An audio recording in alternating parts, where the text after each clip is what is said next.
अस्सलाम वालेकुम। ये जिस जगह पे आज मैं खड़ा हूँ ये हमारे शहर के अतराफ़ में है।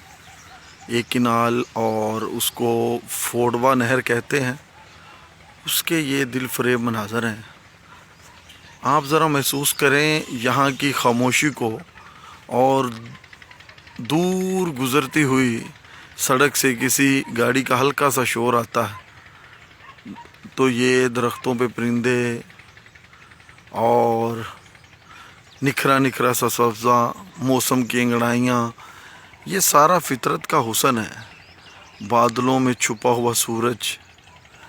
और आप दुनिया लिटरेचर के किसी भी दुनिया के किसी भी ज़ुबान की इब्तदाई लिटरेचर को देखें या मौजूदा अहद के लिटरेचर को देखें, उसमें आपको फितरत से बात नज़र आती है। और हर बंदा बाग की तलाश में है, फूल की तलाश में है, बहार की तलाश में है। तो ये एक बहारों भरा समा है।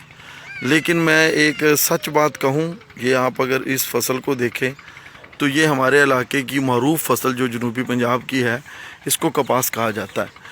लेकिन शुमिए किस्मत के पूरी दुनिया में बेहतरीन कॉटन पैदा करने वाला जो मुल्क था, वो आज हमारे उनके किसानों की हालत ये है कि अब ये कॉटन हमारी मुसलसल कम होती जा रही है और हमें कॉटन भी एक्सपोर्ट करना पड़ती है। ये इस वजह से हुआ है कि हमारे हुक्मरानों ने इसकी तरफ तवज्जो नहीं दी। मैं सच्ची बात कहूँ तो एक मिनट रोक के बात करता हूँ। ये ज़रा एक आप परिंदे के काम देख लें कि इस खामोशी से फ़ायदा उठाते हुए वीडियो में बार बार आ रहा है ताकि इसकी भी बात की जाए।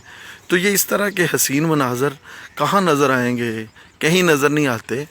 तो बहरहाल ये हुकूमतों ने इनका जो सिलसिला है हमारे किसानों का मुआशी कत्ल किया है, जिसकी वजह से हर फसल जिससे हम मुनाफा हासिल कर सकते थे, दुनिया भर में नाम पैदा कर सकते थे, वो हमें उस तरह का मुनाफा नहीं मिलता। आप कपास देख लें, आलू देख लें, चावल देख लें और गंदम देख लें, कोई भी फसल जो जिसका फीड के साथ ताल्लुक़ है या खुराक के साथ ताल्लुक़ है, उनको हमने कसम पुरसी की हालत में छोड़ दिया हुआ है। हमारा किसान भूखा मर रहा है। और ये जो दरमियान में आपको एक नज़र आ रहा है कपास के खेतों के दरमियान में, ये हम इसको तूड़ी कहते हैं और ये स्टोर की जाती है पूरे साल के लिए। तो हमारा किसान भूखा मर रहा है और बड़ी कसम पुरसी की हालत में है। ये हुक्मरानों को होश के नाखून लेने चाहिए। किसी भी मुल्क की खूबसूरती और हुस्न उसके बड़े बड़े महल्लात में पोशीदा नहीं होता, बल्कि इन्हीं खिलवानों में, खेतों में। ये सब्ज़े भरे खेत जो किसान सींचता है इनको अपने खून के साथ। कभी आप चश्मे तसव्वुर में लाएं कि रात का 1 बजा हो और ये सुनसान इलाका हो और यहाँ पर अगर कोई पानी लगा रहा है अपने खेतों को तो वो मेरे मुल्क का किसान है। तो मेरा ख़्याल है कि हुकूमत को इसकी तरफ तवज्जो देनी चाहिए। और यकीन कीजिए कि अगर मैं फ़ितरत से बहुत दूर रह जाऊँ 2-3 दिन तो तबीयत में अजब सी उदासी पैदा हो जाती है। तो हमारे लिए तो ये खिलवान नेमत है। और आप ज़रा ये देखें, अगर मेरा कैमरा दूर तक ले जा सके तो कितने खूबसूरत मनाज़र हैं। ये जो 2-3 मेरे साथ यानी कि बच्चे हैं, मैं इनको भी इस तरह की आवारगी सिखा रहा हूँ ताकि ये भी फितरत के हुस्न के रसिया हो जाएं। और इनको मैं अक्सर लेके आ जाता हूँ और ये मुझे कहते हैं कि बाबा सैर करने चलें। ये देखें, ये इनको मैं इधर लाता हूँ ताकि अच्छी ऑक्सीजन और अपने कल्चर और मिट्टी की खुशबू में रचे बसे रहें। बहरहाल ये सब्ज़े, ये सहरा, ये खिलवान, ये खेत, ये मेरे देश का हुस्न है और किसी भी लिटरेचर का हुस्न है। तो देखिए इस वीडियो को, खुश हो जाइए और आप इस सब्ज़े का नज़ारा कीजिए।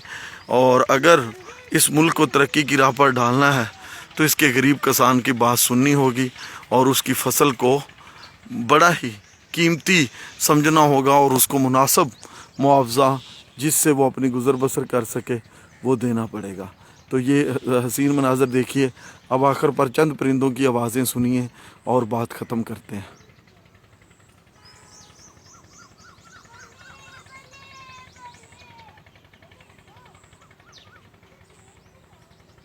कहीं कोयल, कहीं चिड़िया